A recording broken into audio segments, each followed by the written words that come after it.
Hi everyone, how are you doing? I hope you're doing fantastic. My name is Afton. If you're new here, thank you for joining me today.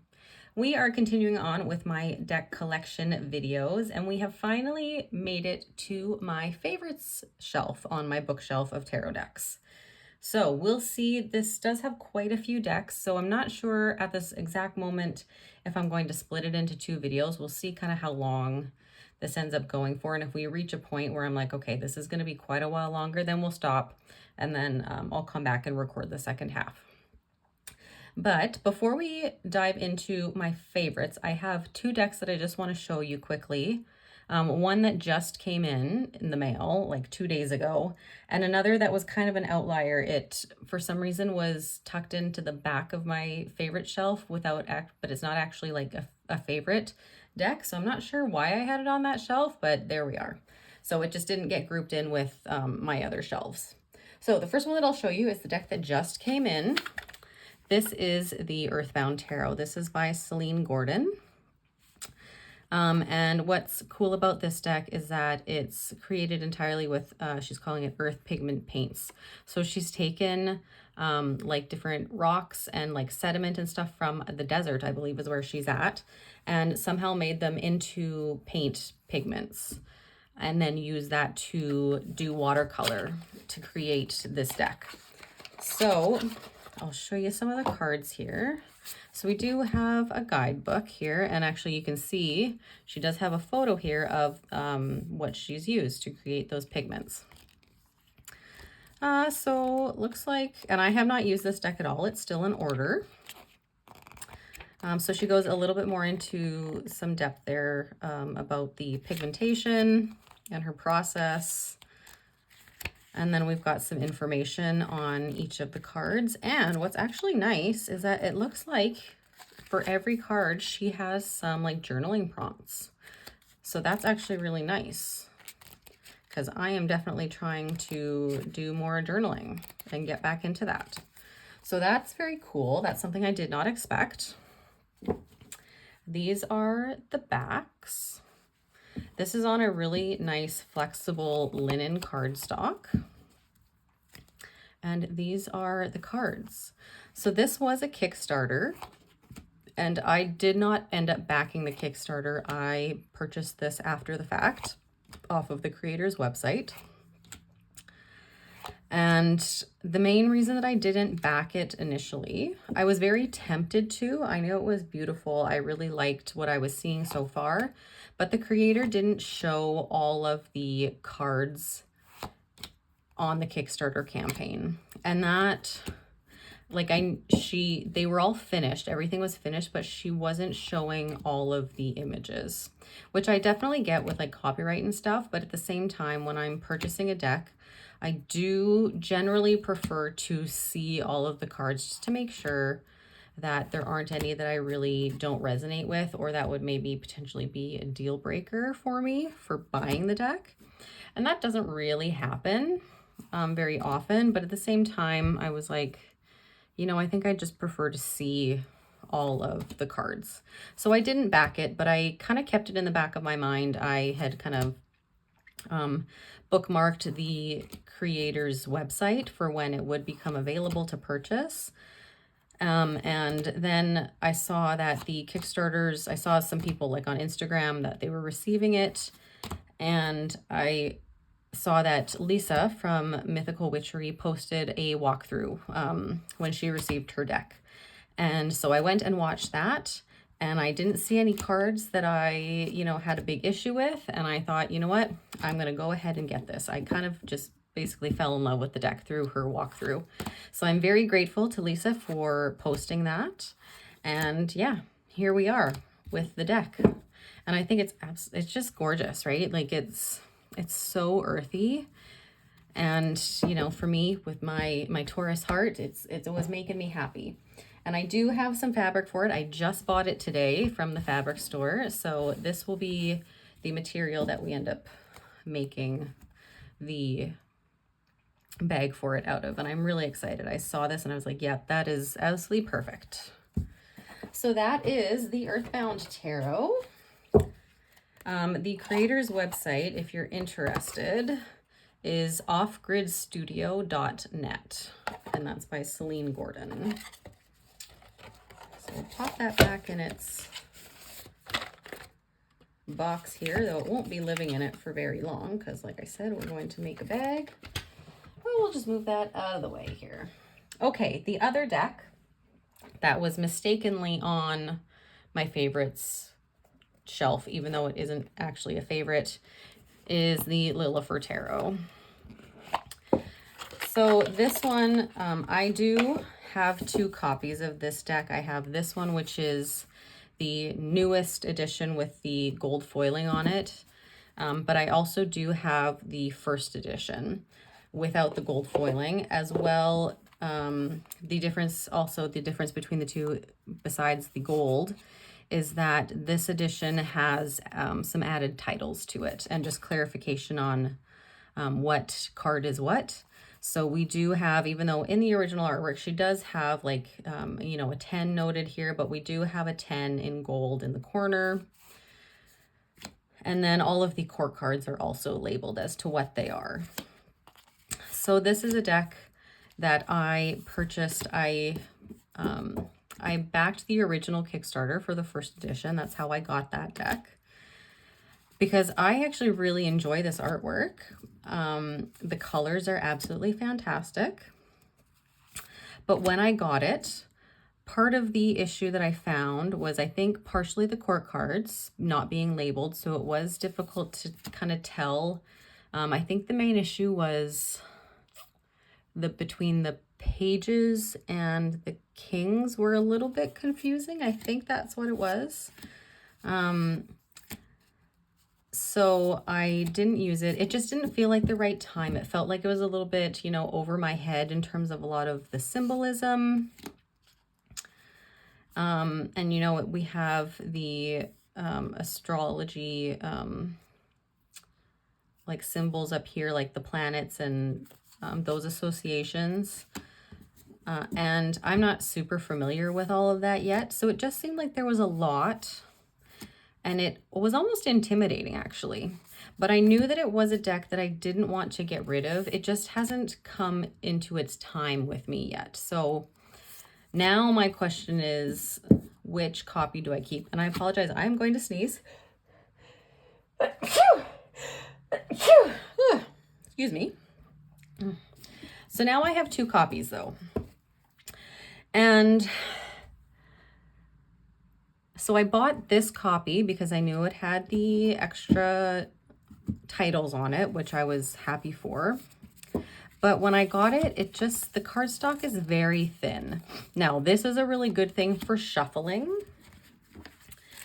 but there's just something about the other edition, which I didn't grab for you guys. The cardstock is thicker. It's not as bendy, but there's just something about the feel of that one that I really like, even though this one is fantastic for shuffling. Like it's really nice. So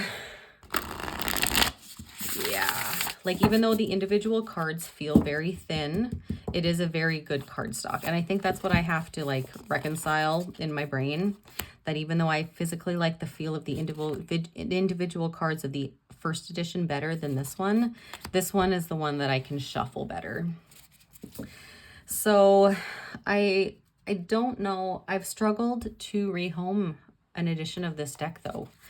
I don't know why I'm keep holding on to 2 of them. I really don't know. And I think part of it is because that's the first deck that I got out of the 2 of them. I don't know why, guys. I just don't know why. So that's going to be my job over the next couple weeks or a week, or I don't know how long, to decide which of these 2 copies I'm going to let go. So I'm going to have to do some playing. Maybe I'll do like a separate video, like completely entirely like a comparison video almost of the 2 editions, to really kind of play with them each and decide which edition I'm going to keep, because I don't need both of them. Like I don't use either of them right now. Like, why do I have 2? So that's where I'm at with this deck, but it is one that I want to work with in the future. I'm kind of feeling a bit of a pull. I love this color of the the pentacles, like this bluey green. Oh, it's such a good color. So yeah. So that decision will have to be made at some point about which one I'm going to keep, but one of them will be kept because I do want to work with this deck. This one also comes, this version comes with a nice like hard box as opposed to just a tuck box with the other version. So that is the Lilifer Tarot by Marion Costentin with Little Darkness Press, I think her company is called. Yeah. The creator of the Reclaim Oracle, if somebody hadn't made that connection, that's who that is. Okay, so let's actually dive in to the decks that have the reason for living on my favorites shelf. So, where should we start? Let's just grab one here. Let's start with this one. Okay, so I have 2 copies of this one. This is the Vindor deck. I have a 1st edition and I have a 2nd edition. I love this deck. It is so good. And as you can see, this deck lives in the bag that matches this particular reading cloth. So I'll pull maybe both of them out just to kind of show you a comparison. They're very, very similar. There's not a lot of changes in terms of the artwork. There are some though. So 1st edition has borders and the 2nd edition does not. Oh, so I should have showed you the backs here first. So that's the change in the backs. I do actually prefer these backs of the 2nd edition. They're both the same cardstock. They both have the bright yellow edging. They're both very thick. They are very, I wouldn't call it plasticky, but the cardstock does not have a lot of bend. It's very difficult to riffle shuffle, so I end up just overhand shuffling. I am very hopeful that the creator will maybe one day do a 3rd edition where she changes the cardstock where you can riffle shuffle, but I think I saw on Instagram she just had a baby, so that's probably wishful thinking. So yeah, right off the bat, you can see the border versus non-border. Oh, we're like super in order here. So, and then let's see, to actually kind of show you the differences. I should have put both of them in order because they're probably completely backwards to each other. Where have we got, where's my green? Where's my green? Okay. So this is one of the bigger differences here. Oh, this is actually the same card. That's perfect. Okay, so the greens in the 1st edition are very clearly green. Some of the greens in the 2nd edition lean more towards a dark, like a gray. And it's actually not super evident in this particular card. So let's see if I can find a different green one. Here, this is pretty good. So here, this is green. This is still green, but it leans more towards the gray. And so for that, I prefer the like coloration in this edition more than this, but it's work, like it's, if you didn't know any better, you'd still know that this was green, right? Oh, sorry. I really should have, I did not think this through at all. I just grabbed the decks. Oh, okay. So this is a good example. This is green, like very, very green. This one, gray green. So that's kind of the main difference with the coloration. You can also see here, like this to me, this particular card looks very gray as opposed to like the vibrant green we get here. But this is the deck. And I believe the other difference that she kind of made between the editions is that she redrew a lot of the figures in the 2nd edition to represent different facial features, even though like of different cultures. So even though the figures in the deck are, I would say, like they are human, but they have like a non-human quality to them. She did go into this edition and change some of those figures to maybe not look quite so Caucasian, to have the Caucasian features. She tried to go in and make them either very not like more non-human, or to give them more definitive features that would maybe be more prominent in other cultures or races. So that's kind of the main difference, I believe, in terms of the actual artwork itself, like what she went in and reworked. But I really love this deck. Obviously I have 2 copies of it. Neither copy is going anywhere. I will definitely be holding on to both of them. I've worked mostly with the first edition because that's the first copy that I got. I did get both of them after the deck was completely out of print. It was one of those where I had it saved on Etsy for a long time and just didn't purchase it, thinking that it was going to be available forever and ever. And then it went out of print and I was like, oh no, I should have bought it while I had the chance. I was very annoyed. So I did manage to find a couple copies of it. So that is the story with that deck. Yes, there's not it's a very straightforward reader, I would say. It just gives me pretty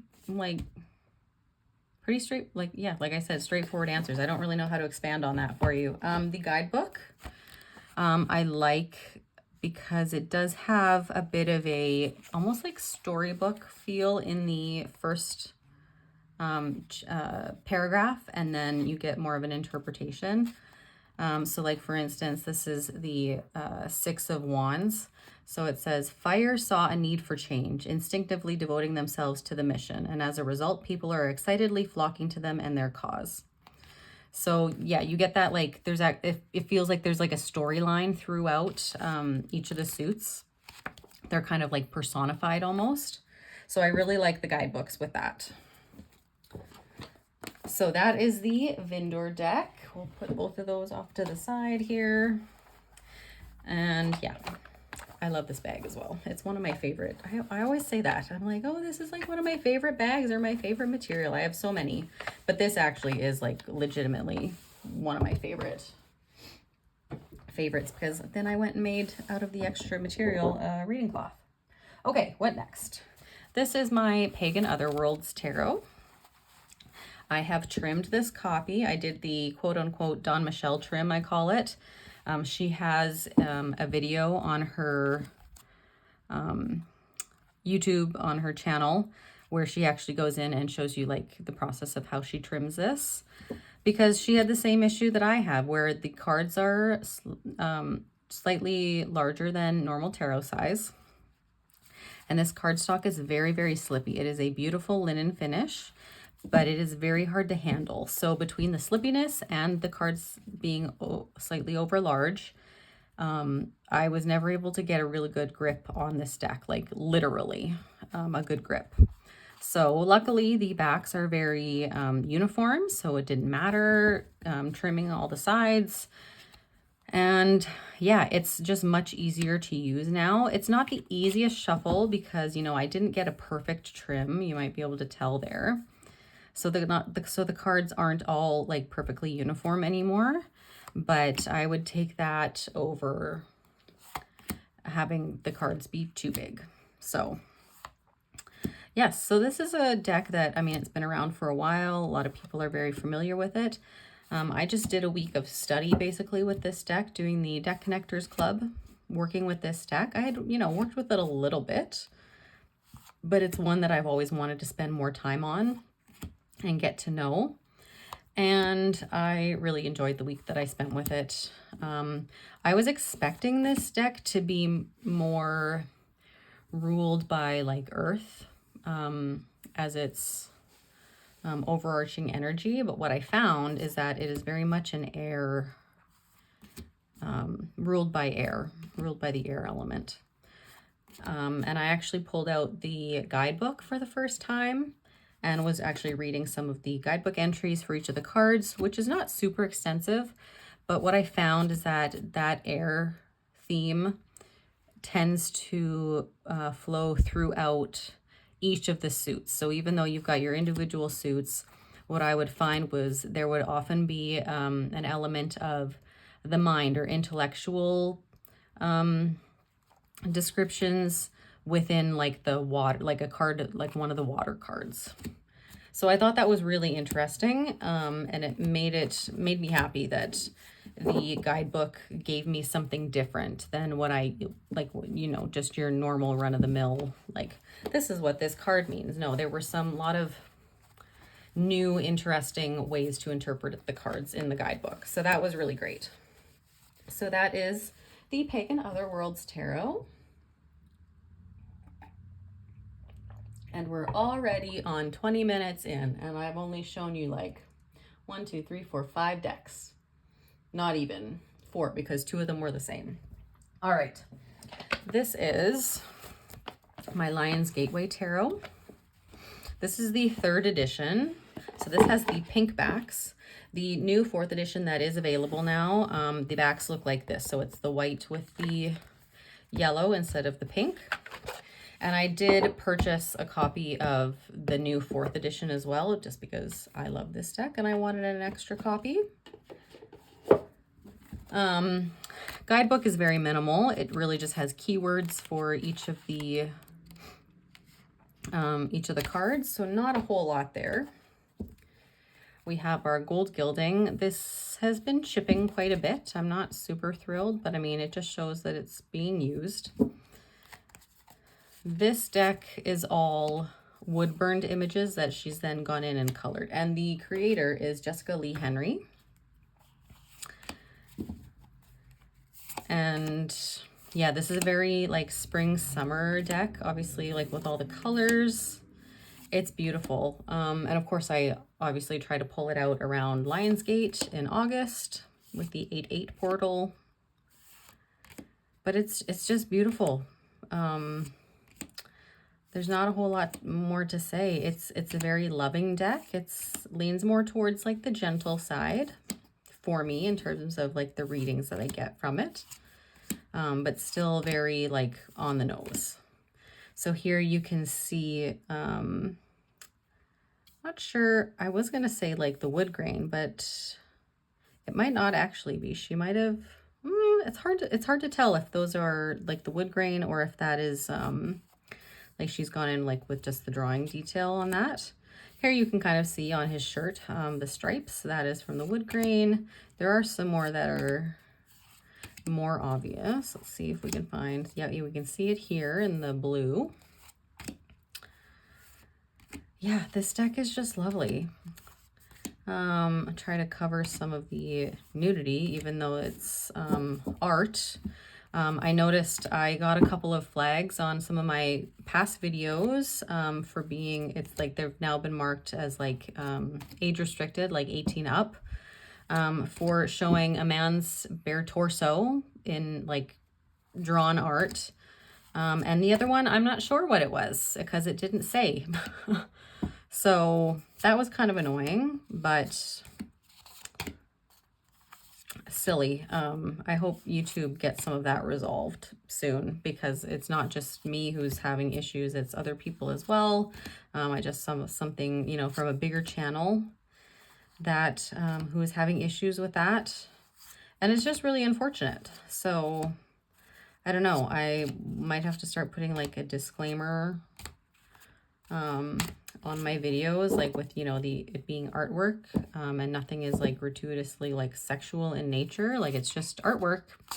But yeah, I'll deal with that at some point. It's just annoying because you know that these videos, they're getting flagged by AI. It's not anyone actually reviewing the videos. So, and oftentimes the AI is incorrect. Like they're flagging stuff that should not be flagged. So that's really frustrating. Yeah, I mean, I know like my channel doesn't have like a super wide reach anyway, but still it's frustrating when you're trying to put content out and then it's getting flagged by, you know, robots as opposed to real people. Yeah. Anyway, that was my rant. So that was the Lion's Gateway Tarot by Jessica Lee Henry. This is my Lighted Window Tarot. And this is by, I can never remember, Lindsay Hook, I believe, with Lantern Print Co. This deck is lovely. This was a Kickstarter about maybe 18 months ago or so. She's already got a second edition of this out, so the backs have changed, it looks like, on the new edition. So this deck is still available. We've got a lovely matte gold gilding on here. And this actually, it's almost got like an orange tinge to it. I don't know if it comes off on camera or not. And this is another deck that I recently did a full week of study, or 5 days, I guess, more so, with the Deck Connectors Club. So I spent a bit of time with this deck, like up close and personal, really focused in on working with it. And I really enjoyed my time. I knew I was going to, because I've, worked with this deck fairly extensively before that, but I just really wanted to kind of get to know it and see how it would work with some of my Oracle decks that I never use. But I love this deck. It's so cozy. Like you see this image and I'm like, this perfectly encapsulates like the feel of this deck. It's so good.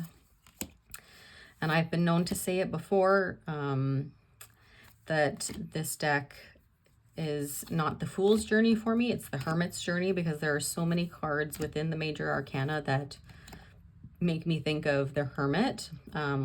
This Hierophant card makes me think Hermit, and the Fool card itself makes me, it just looks like the Hermit card, to be quite frank. Like the image could be interchangeable. So yes, this is definitely one of my faves. This image is so beautiful. And then I guess the one kind of critique that I would say that I have is just the color of the Wands cards. I wish it was slightly more muted and not so like boom in your face, just to kind of match a little bit more of the overall color palette of the deck. They're very, they stand out a lot, and I wish it was blended a little bit more. But really, that is my only critique. Like, I wish it was more this color as opposed to this bright orange. So if it was more of like a muted red color, I would be happy. But anyway, that's just my opinion and, my thoughts on the matter, but that's fine. Yes, so there's the Fool, which I think really does give off Hermit vibes, like I said. So that is the Lighted Window Tarot by Lindsay Hook.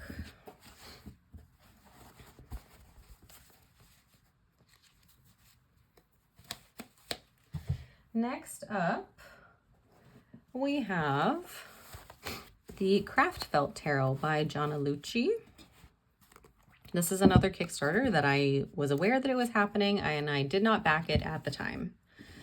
We have a book of haiku for the guidebook. So we can see we've just got a very simple haiku to give us the meanings of the card, which I think is brilliant. And then we've got a very glossy, very flexible, beautiful cardstock. I really actually have been loving my gloss cardstock decks lately. I have another Kickstarter that I backed, and I think they're going into production right away, and we had the option of choosing if we wanted. They were producing 2 decks with like 2 different types of cardstock. And one was going to be like a glossy, and the other one is going to be the soft touch, like the rose petal. And so I was very grateful we had a choice, and I was like immediately like, no, give me the glossy. So yeah, but this deck anyway is super fun. Again, after the Kickstarter concluded, I wished I had backed it, started seeing everybody receive their decks. I was like, oh, I should have gotten it, because then I just, end up buying it after the fact. And usually the decks are a little bit cheaper when you back the Kickstarter, and then they go up a little bit more, like to like full retail price is often what happens with Kickstarters. Love this card. I saw this one and I was like, this is fantastic. We've got the tornado, and every time I see it makes me think of the Wizard of Oz, how the tornado, like when they're in Kansas, is in black and white, and then it goes to Technicolor when she travels to Oz. So I just kind of love that bit of like little reference there. But the detail in this is just so fantastic. Like, it really looks like like if you touch this, that you're going to be touching felt. It's how she captured this with camera is just fantastic. And some of the cards do go their own way a little bit, so you get a little bit of different. It's not just like the RWS clone idea. Yeah, like here we've got the added crystals. Or I guess it's is it a snowflake? No, I'd say it's like a crystal cluster there. So very cool. And yeah, just the colors is amazing.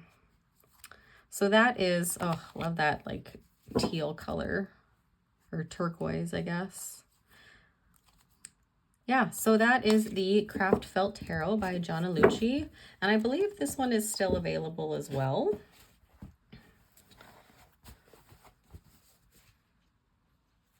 That one is like inner child. Like it just reminds me of when we do like craft felting as a kid. So I think that's where my love of that one partially stems from.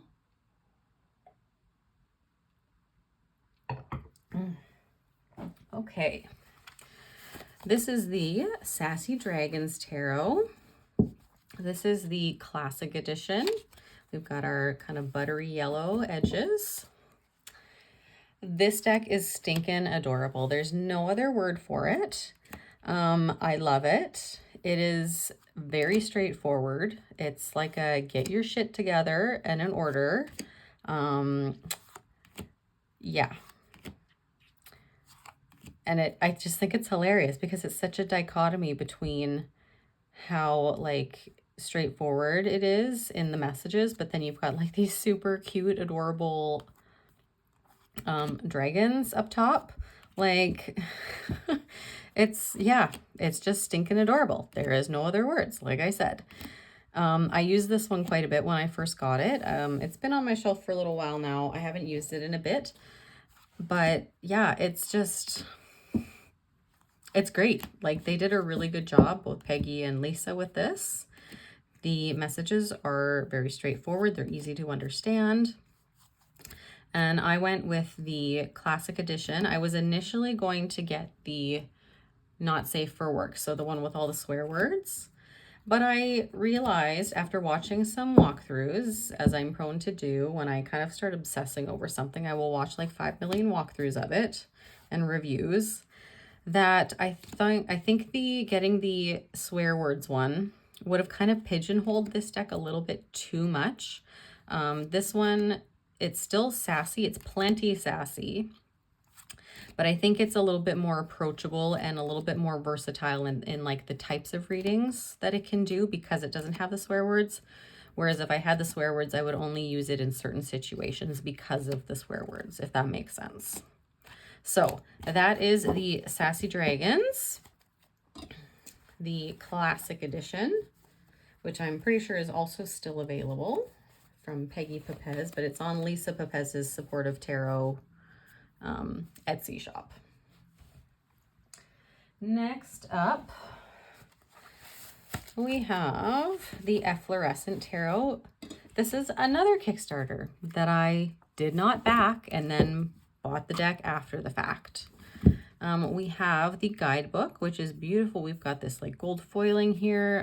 The gold is on the edges.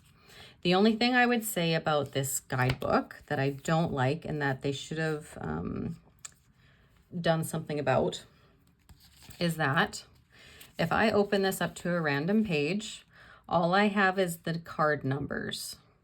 I don't know though what suit I'm in. It's very annoying because then I have to find where it actually says at the beginning of like the chapter or whatever, what suit I'm in. So I wish, if they did it like this, I wish they would have had like a symbol in the corner so that you would immediately know which card you've opened it up to. Yeah, that's my main issue with this. The ratings up, or the ratings are all fairly small and concise with each of the cards. This is another glossy deck. So we've got the gold foiling on the back. And then these are the fronts. So quite a large border, which I'm not a huge fan of, but I think it works. I I'm almost, if it didn't have the gold edging on this deck, I would be almost tempted to trim this down a little bit to make it a little bit smaller. But for the most part, it handles okay. I think because of the glossy, as opposed to being like a matte with the size. Yeah. But I really like this deck. I think a lot of people are thrown by how sad the characters look in here. Love this card with the colors. Like, that green is just amazing. And I totally get why people feel that way, but that's like, to me, that is the deck. Like, that's just part of its core being, is this is not a happy deck. That's just what it is. Yeah. I did use this again quite a lot when I first got this deck, and I got some really nice readings, and I thoroughly enjoyed it. And it's not going anywhere, and I'm now being like, oh, I need to pull this out again. So, like, look at the pinks. It's so good. Yeah, our typical 8 of Wands there. Yeah, also, like, the fingers are kind of like, you can tell this is an otherworldly deck just by like how sad people are, but also like the fingers. Yeah, but this, it's really good. I really like this one. I was glad I, you know, talked myself into buying it after the fact.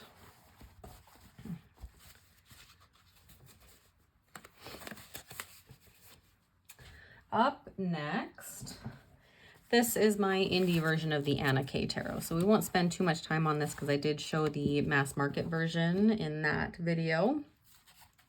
So the cards are smaller. This cardstock is more of that like cardboardy style. So that's not my favorite. I do prefer the cardstock in the indie edition to this one. But this edition, I do really like how we have the borders to tell us which suit we're in.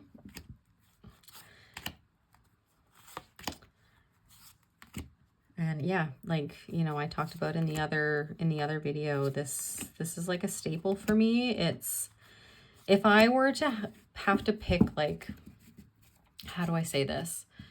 Like, instead of the RWS being like the base deck for everything, I consider this my base deck. This one, all of the images tell me exactly what is going on in each of the cards, how she has illustrated this. Like, there is zero question as to what each card means based on the imagery. And like the facial expressions. To me, this is like the perfect quintessential, like, everybody should have this deck. Forget the RWS, as sacrilegious as that is, because obviously that's what this is based on. But this one, I think, is the one that everybody should have. And it's unfortunate that the mass market is no longer available, that it's now out of print. But this edition, like the indie print, you can still get it from the creator. She's overseas, I want to say in like Austria, maybe, potentially. I could be wrong on that, but it's been a while since I purchased this to remember exactly where it came from. But that is the indie version of the Anna K.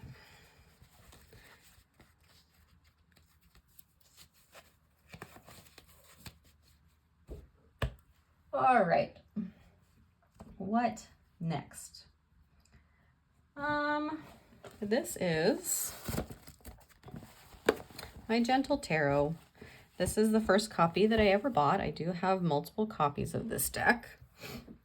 And I do think I'm going to rehope them. So for instance, I have the mini in a tin. That one is going to be rehomed. So you guys will see that in my rehoming video that I'm going to make. So this is the original, like, first edition. So we've got the original book that is like, I think she's changed it, or had changed it in another printing where the book then, like, and the box all became like the same, like, smaller, skinnier size. Because I remember seeing posts about people asking about this edition, which has like the slightly larger book. This guidebook is amazing. Like, there's no other word for it. It's absolutely fantastic. This was the first indie deck that I ever bought. And thanks to Dawn Michelle. She was the first tarot tube channel that I ever found because I was looking for a specific deck, like a walkthrough of a specific deck, which was the not the Fountain Tarot, yeah, the Field Tarot. And she did like a comparison of the mass market and the indie edition, I believe. And then like just through her channel, I found this deck. I think actually it might have been, I started watching like her deck collection video and I saw this deck in there and was absolutely entranced. And I ordered it off of Etsy.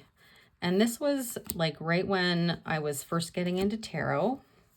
And this is the deck that made me realize that tarot didn't have to be about divining the future, which I don't really do anyway. Like, I don't think that's really what tarot is for. Personally, I don't like to do those kind of readings. But instead, tarot could really be about doing the inner work and connecting with your higher self. And yeah, this, I mean, I think this is one of the best decks that is out there to do that. And I'm very grateful that I found this deck because this really was kind of the gateway into tarot for me, honestly. Once I got this deck, it was like, all right, that's it. We're hooked. The one thing about this deck I will say is that the animal cards I don't connect with as much. I do kind of wish it was, like, I get why she's included the animals, and I think it's great, but I do find that personally I connect more, and I find it easier to find an interpretation with the human cards, I guess, is what I'm trying to say. But they are, I mean, this entire deck is gorgeous. Mari did a lovely job. And I did back the new edition, the like dream deck edition that has white borders, and she's gone and like redone some of the artwork, recolored the artwork as well. And I'm really excited for that. I was like, oh my gosh, Afton, you don't need another copy of this deck, because I have this copy. I have another copy, which is the same, except it just didn't come with, it was like a backup copy, I guess. It came without anything. Like, I think it just like a bag, and it was just like wrapped in plastic, didn't come with the box or the guidebook or anything. And then I have, like I said, the like pocket edition in the tin. And then I also have the linen edition. So I have lots of editions of this deck, and I do not need all of them. And we are going to be rehoming some of those, like I mentioned. So yes, but I am excited for the new edition, as well as the guidebook that she's, like the larger guidebook that she's printing as well. So that is the Gentle Tarot. All right, guys, we still have a lot of decks left. Like, I'm about halfway through. And then we also have like all of my Baba Studios decks to talk about. So I think I'm getting tired. It's evening here where I'm at, and it's already dark outside, and I'm starting to yawn. And I think we're gonna call it there for today, and I will probably come back tomorrow and finish recording the second half of this. So I hope you enjoyed it so far, and I hope to see you for the second half. Bye, guys.